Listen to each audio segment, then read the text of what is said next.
जब देश गुलामी की बेड़ियों में जकड़ रहा था, उस समय भी जिनका शासक था, उन मुगलों के खिलाफ सत्यांश प्रकाश का एक पूरा समुल्लास लिखने का साहस किसी महापुरुष ने किया तो महर्षि दयानंद सरस्वती।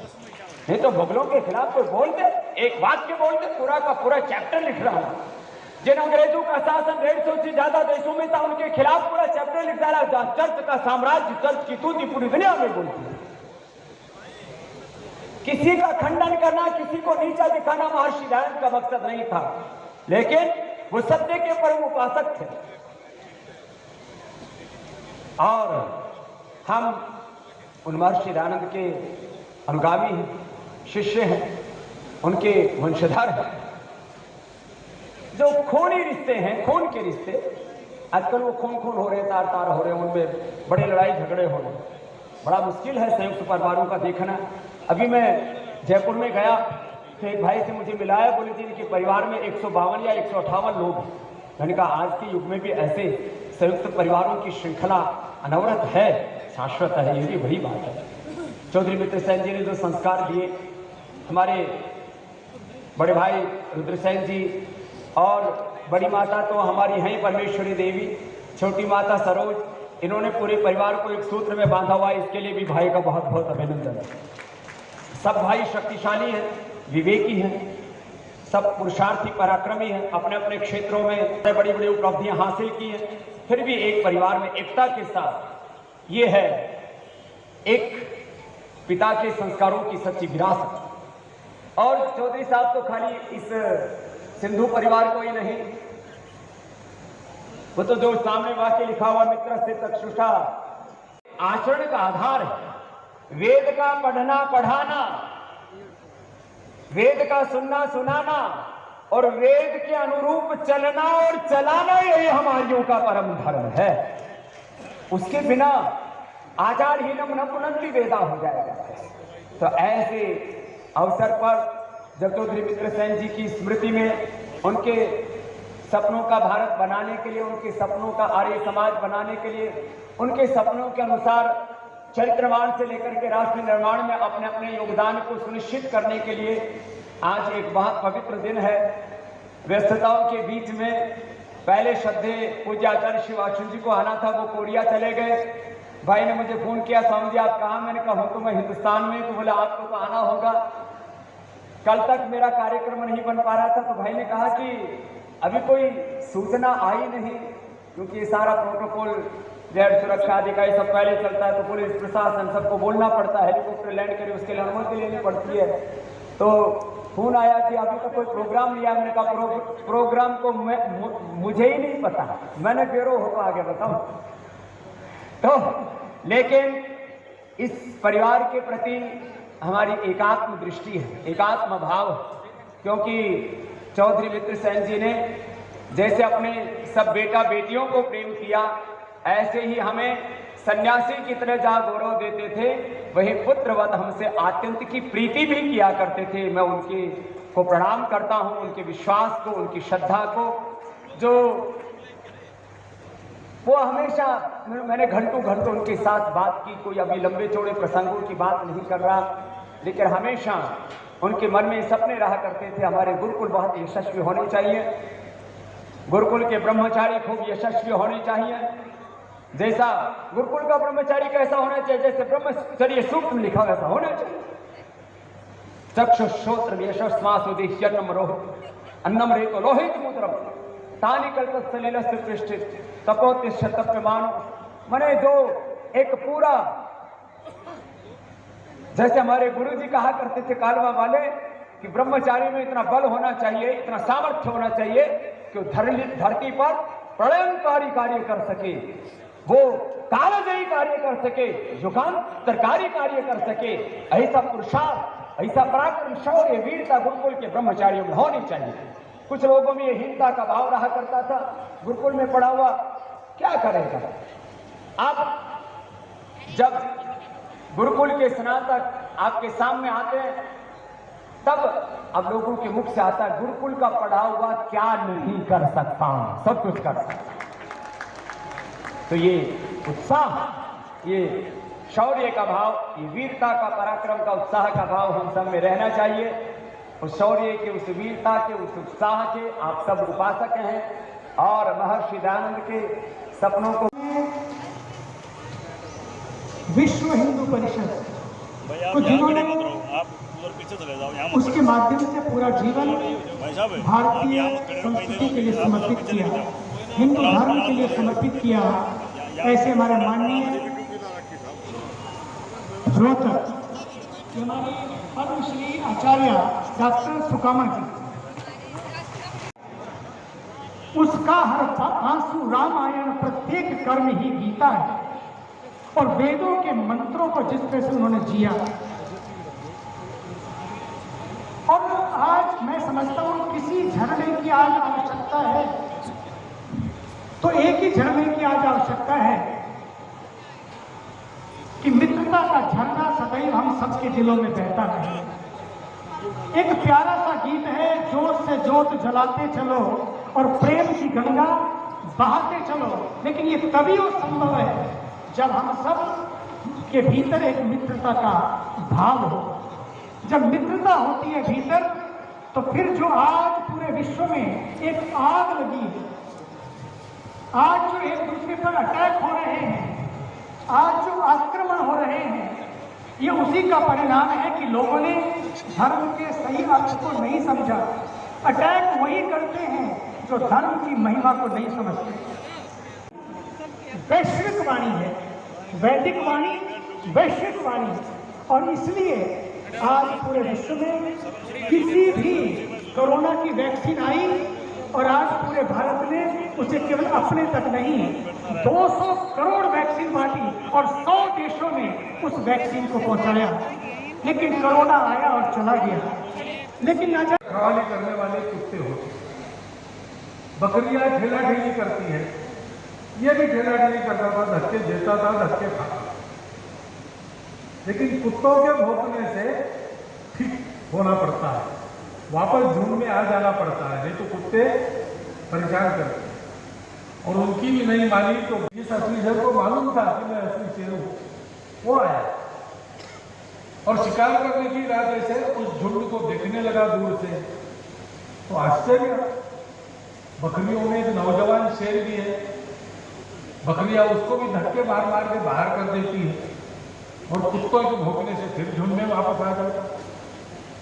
ये क्या आश्चर्य है कि देखने के लिए उसने पुकारा उस शेर को और बढ़ा बकरियों की झुंड की ओर, यानी दहाड़ को उसने छलांग लगाई तो सारी बकरियां भीतर होकर भागने लगी।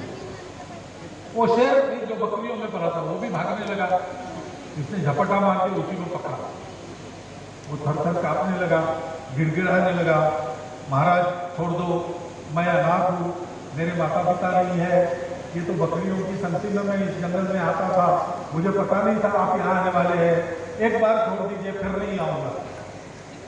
तो इस स्वरूप को ध्यान में है कि इसको पता ही नहीं है कौन है। तो उसने कहा तुम ऐसा क्यों करते हो, तुम मुझ पर हमला करो, मुझे भगाओ। तो और गिड़गिड़ाने महाराज ये जरूरत मैं कैसे करूँ, आपका अपमान मैं नहीं कर सकता, आप एक बार मुझे छोड़ दीजिए। तो शेर को ध्यान में आया कि जानता ही नहीं, इसलिए उसको घसीटते उसको प्रति से उसने दहाड़ लगाई, उसको दहाड़ लगाना आ गया कि उसकी शेर खाई, वो जान गया कि मैं शेर हूं। उस दिन से उस झुंड की बकरियां तो पास फटकी नहीं, कुत्ते भी दूर ही लगने लगे, गडरी में तो फिर से उसको वापस लाने की हिम्मत। ऐसे शिक्षा यहाँ मिलती है और ये केवल स्तंभ के चित्र में नहीं है। हम में से बहुत लोग मित्र सिंह जी से परिचित है, उनके कुटुंब से परिचित है। ये मित्र सिंह जी का जीवन व्यवहार रहा है। इतनी कठिनाइयों में उन्होंने अपने हाथ से अपने जीवन को गढ़ा, सुखी बनाया, संपन्न बनाया, लेकिन वहां रुके नहीं। ये भी अपने देश की विशेषता है। आप पश्चिम में जाओगे तो आपको कहानियां मिलेगी। कहानियां किनकी होती है? जिन्होंने खूब कमाया अथवा जो सत्ता प्राप्त कर प्रभुता प्राप्त की करने वाले थे। राजाओं की कहानी, धनपतियों की कहानी। हमारे यहाँ उनकी कहानियां नहीं चलती, चलती है उनकी भी, लेकिन जिस राजा ने पितृवचन पालन करने के लिए खुद होकर निशिचर हीन करहु मही यह उद्देश्य मन में लेकर 14 वर्ष खुशी से वनवास को स्वीकार, उसकी कहानी 8000 साल बाद भी हम याद रखते। जिस धनपति ने अपने जीवन भर की कमाई स्वतंत्रता के लिए लड़ने वाले राणा प्रताप को दान दी, उस धनपति की कहानी हमारे यहाँ चलती है। हमारे यहाँ कमाने वाला बड़ा नहीं होता, बांटने वाला बड़ा होता। जो जो अपने को मिला है, ज्ञान मिला है बांटो, धन मिला है बांटो। आप पहलवान है, लोगों को बलवान बनाओ। ये देने वाला वो हमारे यहाँ बड़ा माना जाता है। हमारे यहाँ जीवन का यश महत्वपूर्ण नहीं है, हमारे यहाँ जीवन का सार्थकत्व महत्वपूर्ण है। आप जीते हैं बड़ी बात नहीं है, पशु भी जीते हैं, परंतु आप जीते हैं और 10 और लोगों को जिलाते हैं तो आपका जन्म लेना सार्थक हो गया। आपने कुछ सीखा, अगले जन्म में उसके आगे का सीखा। ये जीवन का तरीका है और ये जीवन का तरीका विष्णु सेन जी के जीवन का तरीका था। आप सब लोग ज्यादा जानते हो, मैं तो उनको 2 बार ही मिला, लेकिन उन 2 बार में जो बातचीत हो गई, जो उनका ज्ञान हमने देखा, जो विचार जाने, उससे जो मन पता चला, उसके आधार पर मैं बता रहा हूं। ये जीवन जीने का संदेश हमको यहाँ मिलता है। हमारे यहाँ ऐसे लोग हैं, ऐसे कुटुंब है। आज दुनिया की हालत देखो, पर्यावरण की हानि हो रही, दुनिया के पास इलाज नहीं है। जानते हैं कि इन चीजों से पर्यावरण खराब होता है, लेकिन उन चीजों को छोड़ नहीं सकते। उस पर सारा जीवन निर्भर हो गया उनका। परिवार टूट रहे, अपराध बढ़ रहे, छोटे बच्चे बंदूक लेके अपने ही सहपाठियों को विद्यालय में जाकर घूम देते, ऐसी घटनाएं होती। सारा जीवन जैसे बिगड़ गया, अस्त व्यस्त हो गया, गर्ता में फंसते जा रहा है और रास्ता नहीं है। जमाना है, कलयुग है, लेकिन उस कलयुग में भी भारत का जीवन बहुत अच्छा है। हमारे यहाँ परिवार टूटते नहीं, परिवार बनते हैं, परिवार जुड़ते हैं, परिवार बड़े होने चाहिए और हो रहे। हमारे यहाँ का व्यक्ति आज भी बच्चों को कहता है, कोई बड़ा सामने आया है, चलो माथा नमाओ, ये सिखाया जाता है। नंबर की घटना वहां हो चुकी थी, 2 टावर वहां के उग्रवादियों ने ध्वस्त कर दिया।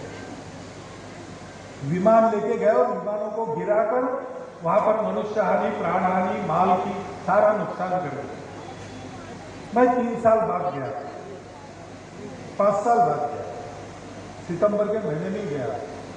एयरपोर्ट पे उतरा, 11 सितंबर ही थी, वो मेरी जन्म तारीख भी है। तो पासपोर्ट वाला देखने लगा मेरे तरफ, आप 11 सितंबर को जन्मे हैं।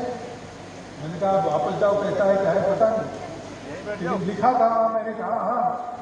तो बोले आप पिछले वो 11 सितंबर उस दिन कहाँ थे? मैंने बोला इधर नहीं था, मैं अपने देश में था। लेकिन बाद में देखा इधर से उधर घूमते समय विमान में भीड़ नहीं। तो मैंने वहाँ हमारे जो मित्र थे उनको कहा कि आपके यहाँ का, हमारे यहाँ सब जगह भीड़ होती, अब विमान में भी भीड़ है। विमान में स्टैंडिंग अलाउड नहीं है, तो वहाँ भी खड़े लोग नहीं जाते। अमेरिका में अच्छा है, भरपूर जगह, तो भरपूर जगह भी यहाँ भी भीड़ रहती है। लेकिन ये सितंबर का महीना है ना, 2001 से अमेरिकन आदमी सितंबर के महीने में विमान प्रवास नहीं करते। एक बार मार पड़ी, इतनी दहशत। उसी समय हमारे यहाँ बंबई में विस्फोट हुए। विस्फोट हुए उसके दूसरे दिन फिर से लोकल फुल, और जहां विस्फोट हुआ वहां भीड़ उमड़ी मदद करने के लिए। और देखने के लिए, भागे नहीं।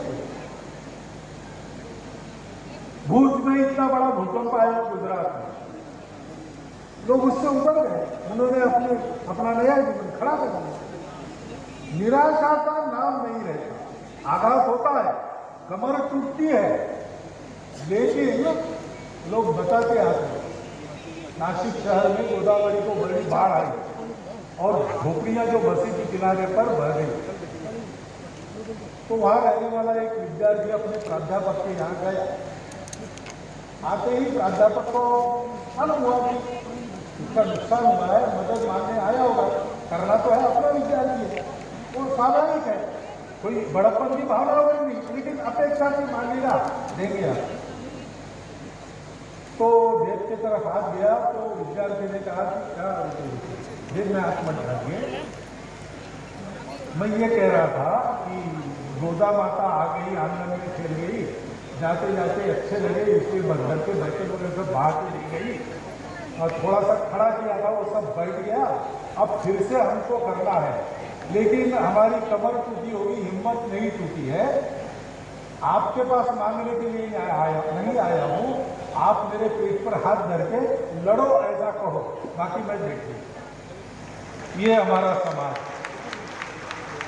वो अपनी हिम्मत पर ये करता है।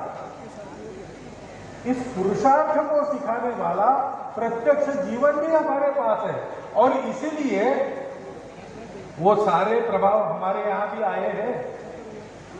ये हमारे सोने का समय नहीं है, जागरूक रहने का समय है। एक एक घर में हमको नीति का शिक्षण देना पड़ेगा, संस्कारों का शिक्षण देना पड़ेगा, नई पीढ़ी से संवाद रख के उनको आगे बढ़ाना पड़ेगा। आज नई पीढ़ी से बातें ही नहीं होती घर के बड़ों की, क्योंकि सबके पास एक आगे आए छोटा सा, जिसको मोबाइल कहते हैं। कहीं भी जाएंगे लोग अपना अपना मोबाइल लेके देखते रहेंगे, आपस में बात नहीं करेंगे। बात नहीं होगी तो ये बातें पहुंचेगी कैसे? हमको ये बात करनी पड़ेगी, हमको अपने बच्चों को यहाँ लाना पड़ेगा, इस स्तंभ की यात्रा उनसे करानी पड़ेगी। वहां मित्र सिंह जी के जीवन के बारे में भी बहुत कुछ है, वो सब दिखाना पड़ेगा। ऐसे और लोग भी समाज में हैं, उनके साथ संपर्क लाकर उनके उदाहरण बच्चों के सामने रखने पड़ेंगे। महापुरुष हुए लेकिन महापुरुष दूर रहते हैं, उनकी लोग पूजा करते, जय जयकार करते, उनका अनुकरण नहीं करते, लेकिन उनके जैसा होने के लिए प्रयास करने वाले अपने निकट के लोगों का जरूर अनुकरण करते हैं। और इसलिए समाज में ऐसे उदाहरण हमारे लिए एक शाश्वत वरदान है, उसका लाभ लेना चाहिए।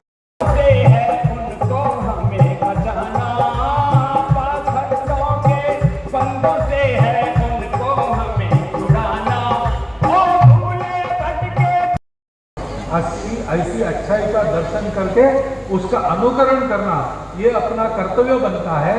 आज यहाँ आकर मैंने इस मेरे कर्तव्य का फिर से स्मरण किया, मुझे लगा मैं थोड़ा सा स्मरण आपको भी करा दूं तो मेरा काम, यहाँ का काम पूरा हो जाएगा।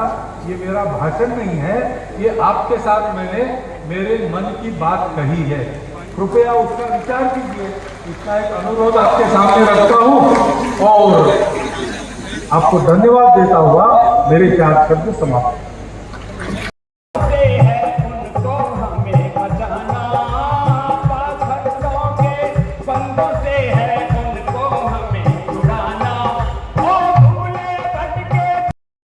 माननीय सरसंघ चालक डॉक्टर मोहन भागवत जी का बहुत बहुत स्वागत, बहुत बहुत स्वागत। मौसम बढ़िया नहीं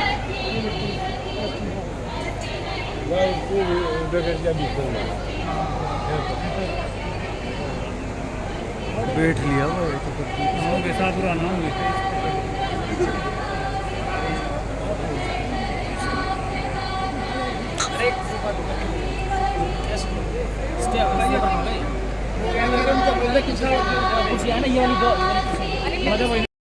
अभिनंदन के पात्र सदस्यगण, उपस्थित नागरिक सज्जन, माता भगिनी,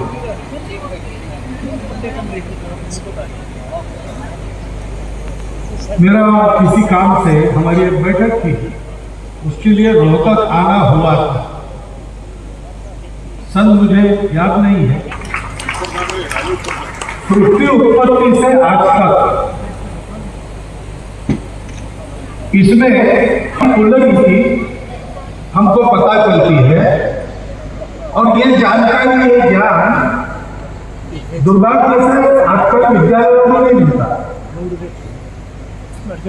जो शिक्षा पद्धति प्रचलित है उसमें नहीं है, अभी नहीं आ रही, उसमें कितना आ सकता है, आएगा, देखा जाए। परंतु ये नहीं आने के पहले की जो थी उसमें बिल्कुल नहीं था। केवल गुरुकुलों में, विद्या भारती के विद्यालयों में, संघ की शाखाओं में ये जानकारी मिलती थी, और इस जानकारी का बड़ा महत्व है, क्योंकि हम सब लोग जीवन में जो भी करेंगे वो अपनी पहचान के आधार पर करें। अगर हम मानते हैं कि हम पराक्रमी पूर्वजों के वंशज हैं तो हम भी पराक्रमी बनेंगे। हम अगर मानते हैं कि नहीं, हमारे पूर्वजों ने हमेशा मार ही खाया है, तो हम भी मार ही खाते रहेंगे। स्वामी विवेकानंद एक कहानी बता दी। जंगल में बकरियां चराने वाले गडरियों को जंगल में एक बच्चा मिल गया, शेर। उसकी माता को शिकारियों ने मार दिया। इसकी आंखें खुली नहीं थी, भूख से उड़ा रहा था, तो गडरियों को बड़ी दया है, उसको उठाकर वो अपने ले आए बाड़े में, सारी बकरियों के साथ उनको रखा। 15 दिन के बाद उसकी आंखें खुली। माननीय सरसंघचालक डॉक्टर मोहन भागवत जी का बहुत बहुत स्वागत, बहुत बहुत स्वागत। मौसम बढ़िया नहीं।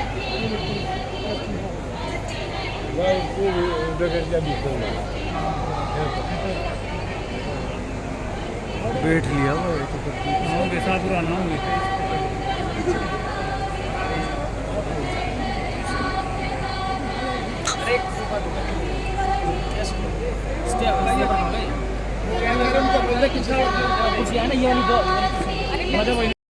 अभिनंदन के पात्र सदस्यगण,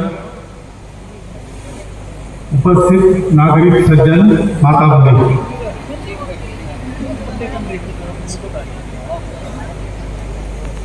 मेरा किसी काम से हमारी एक बैठक थी, उसके लिए रोहतक आना हुआ था।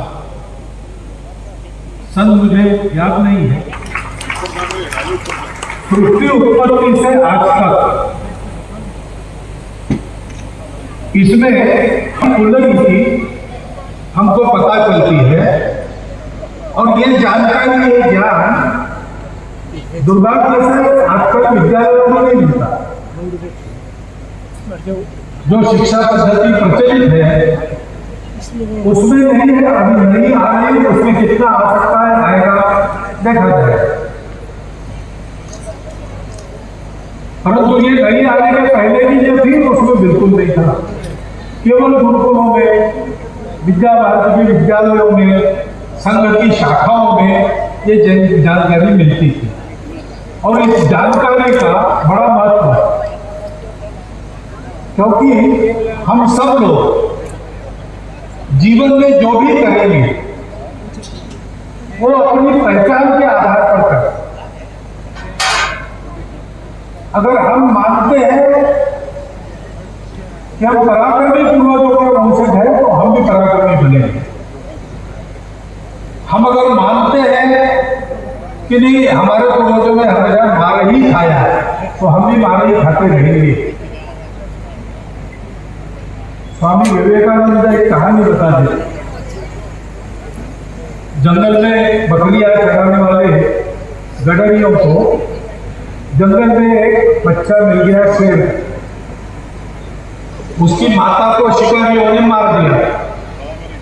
इसकी आंखें खुली नहीं थी, भूख से उड़ा रहा था, तो गडरियों को बड़ी दया है, उसको उठाकर वो अपने ले आए बाड़े में, सारी बकरियों के साथ उनको रखा। 15 दिन के बाद उसकी आंखें खुली। ऐसी अच्छाई का दर्शन करके उसका अनुकरण करना ये अपना कर्तव्य बनता है। आज यहाँ आकर मैंने मेरे कर्तव्य का फिर से स्मरण किया। मुझे लगा मैं थोड़ा सा स्मरण आपको भी करा दूं तो मेरा काम, यहाँ का काम पूरा हो जाएगा। ये मेरा भाषण नहीं है, ये आपके साथ मैंने मेरे मन की बात कही है। कृपया उसका विचार कीजिए। इतना एक अनुरोध आपके सामने रखता हूँ और आपको धन्यवाद देता हुआ मेरे 4 शब्द समाप्त।